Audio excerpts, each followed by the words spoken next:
On behalf of the state of Texas and the Bexar County Commissioners Court, it's my honor to serve as co-chair of the Texas Democratic Convention and welcome you to my precinct at the Alamo Dome, Precinct 4. Bienvenidos, amigos.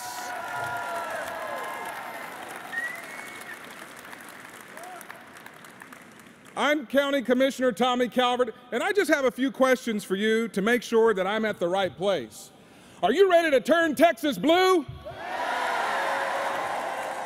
Are you ready to take back the U.S. Senate from Ted Cruz Republicans? Are you ready to defend President Obama's record? Are you ready to put a Democrat back in the White House? Well, then I've come to the right place. Give yourselves a round.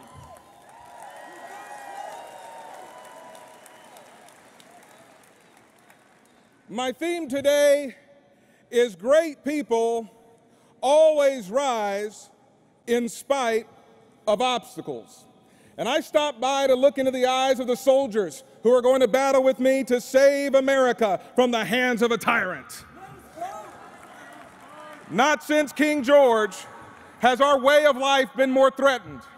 Every 4 years, this country gets to choose its best and brightest to represent all of us and move our country forward. But when we look at the Republican nominee, the only thing he's best at is being cusser-in-chief. This country is facing a Republican nominee who advocates beating down protesters who disagree with him. But when he does that, he doesn't just beat down that protester.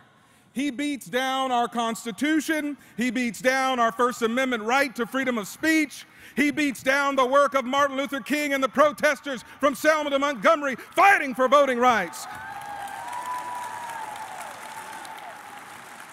He beats down the work of Cesar Chavez and the unions and those who protest for workers' rights. He beats down Susan B. Anthony and lines of women suffragists who rise up and demand equality and a day when a woman can get equal pay for an equal day's work. He beats down those who may be different because of religion. He fans the flames of hate and they spill over to the fabric of this fragile nation and tear it apart. He beats down the union of values that have made America great. Mr. Trump, we already fought and settled a war for freedom. Mr. Trump, we already tore our nation apart, and too many died too young for us to turn around right now.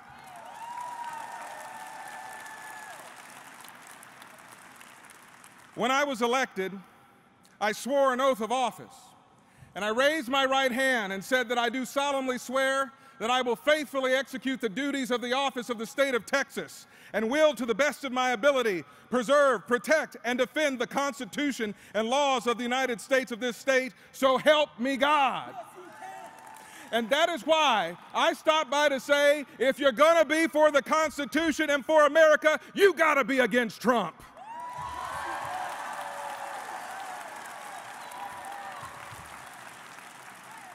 We can't trust Trump with our country. We'll be at war with the world and with our countrymen because of the fuel of hate. We need more love in our country. I trust Flint drinking water more than I trust Donald Trump. I trust Bill Cosby's drinks more than I do Donald Trump. I trust the '78 Ford Pinto more than I trust Trump. Democrats, we can't trust Trump to tell America what makes it great. We can't trust hate radio to tell us what makes it great. We can't trust Breitbart to tell us what makes it great. We can't trust Fox News to tell us what makes it great. We can't trust InfoWars to tell us what makes it great. Forget about Make America Great Again. How about Make America Read Again?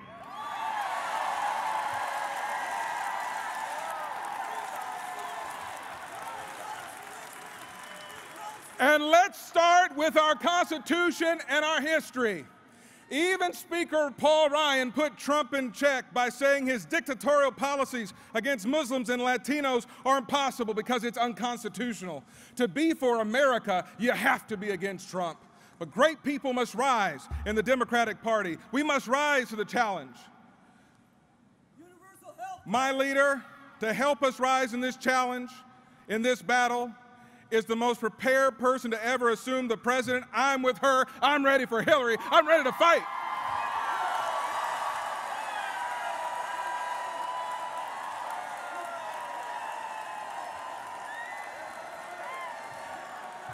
Here's how we have to win. United. We have to rise up and tell people.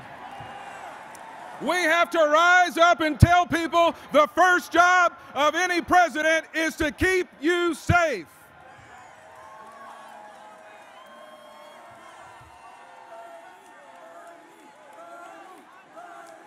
Democrats, we're coming together, brothers and sisters.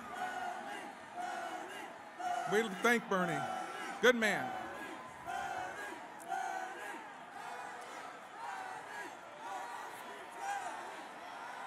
Democrats, I love it.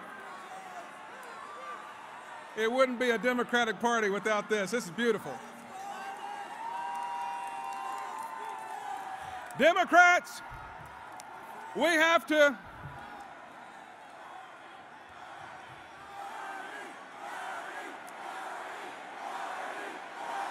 we're all in it together.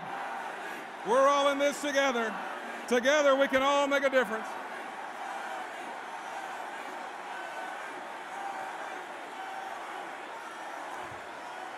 All right, hold on. The rest of this is for Democrats. Come on now.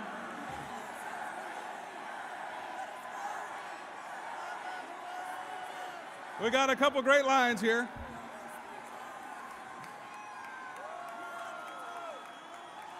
Democrats together, we have to remind people that it was President Obama that got Osama.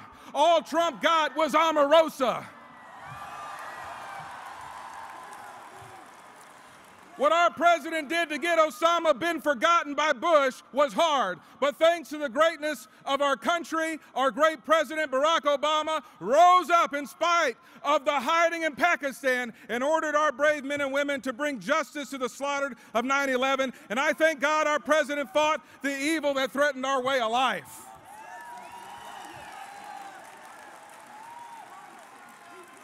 The second priority of any president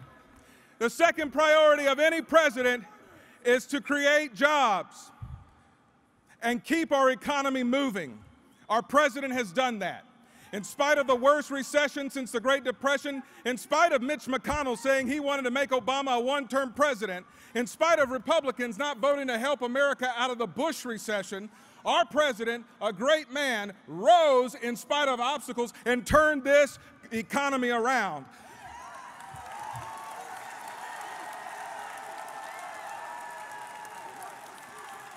I'm so sick and tired of them not giving this president the respect he deserves.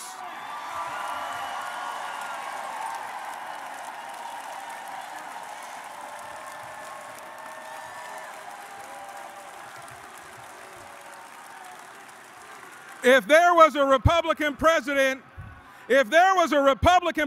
with as good of a record on the economy as President Obama, they would have put his face on Mount Rushmore.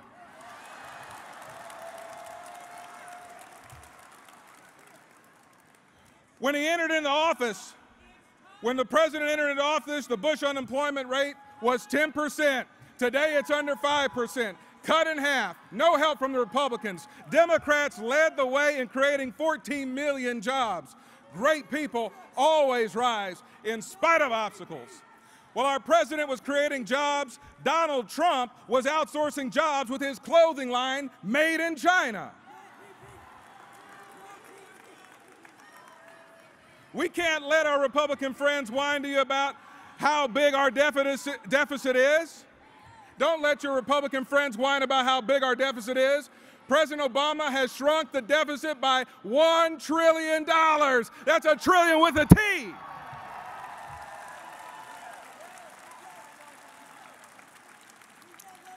When the president inherited George Bush's mess, the deficit was 9.8% of our GDP. Now it's just 2.5%. No Republican talks about the fact that we're still paying for Bush's economic mistakes, which included a tax cut that wasn't paid for, blew through President Clinton's surplus. Somebody ought to remind Republicans that our debt was caused by going to war in Iraq and spending more money building Iraq than America and not paying for it.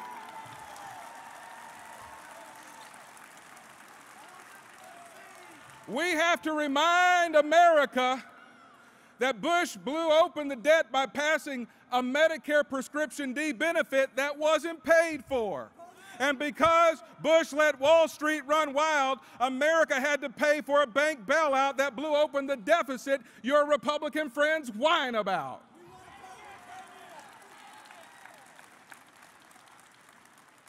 Now we're here to say it's Democrats' time to rise up in spite of the obstacles of Fox News and let our neighbors know that we create more jobs and lower more debt than Republicans.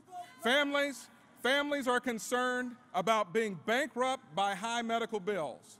We have to thank Secretary Clinton and Bernie for being so strong and taking years of negative special interest attacks for fighting for health care.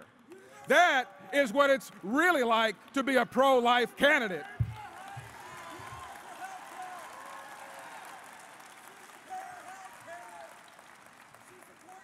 Her fight for Hillary Care made it possible for us to pass Obamacare. Now 18 million people have health care.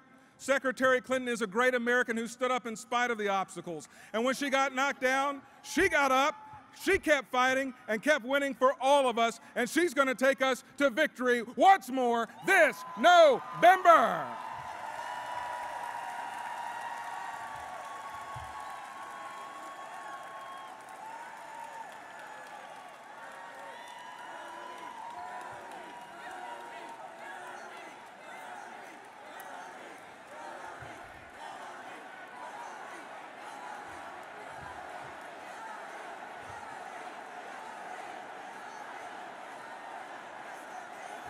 Here's what we all share.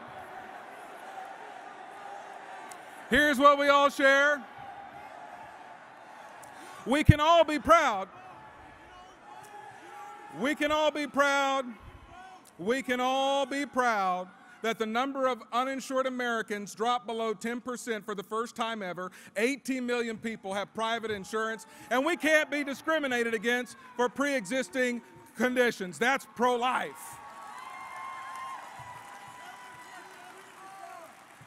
As I go to my seat, the story of the Democratic Party in Texas is like the story of General Washington when this nation was founded. 330 years ago in 1776, General Washington and the founding fathers of our nation sought to take on the most powerful government in the history of the world. They had little money, little manpower. The state of their army was in disarray, disorganized. People hardly had shoes through the winter months, and they risked all the comforts they knew for their freedom against a powerful government. They rose up and through the Declaration of Independence said that when any form of government becomes destructive of the consent of the governed, it is the right and the duty of the people to institute a new government. These Americans rose in spite of obstacles because they didn't feel their rights were being respected. Today, our voting rights, our women's rights, our religious rights, our immigrant rights are being disrespected. We rose under the theme of no taxation without representation. We rose to break away from the path of the old and bring in the new. We rose to bring us together as a nation to form a more perfect union, conceived in liberty and ordered towards justice. And because we have history repeating itself, it's time for us to rise again and make this country live out the true meaning of its creed. Do you believe we can do it? Good. Because if we are to save this country from the tyranny of an ignorant fool, it's going to be the Democratic Party that has to rise up and win coast to coast.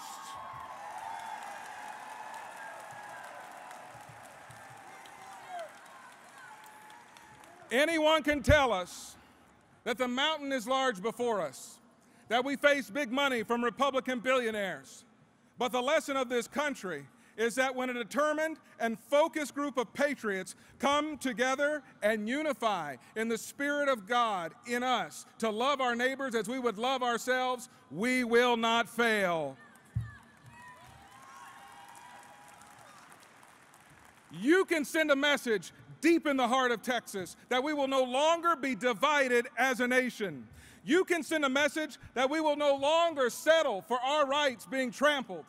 You can send a message that your values are not owned by the Republican Party, but by we the people. So let's go door to door. Let's phone bank. Let's write the checks. We must always move forward, adelante, toward a more perfect union. Thank you. God bless you. God bless America.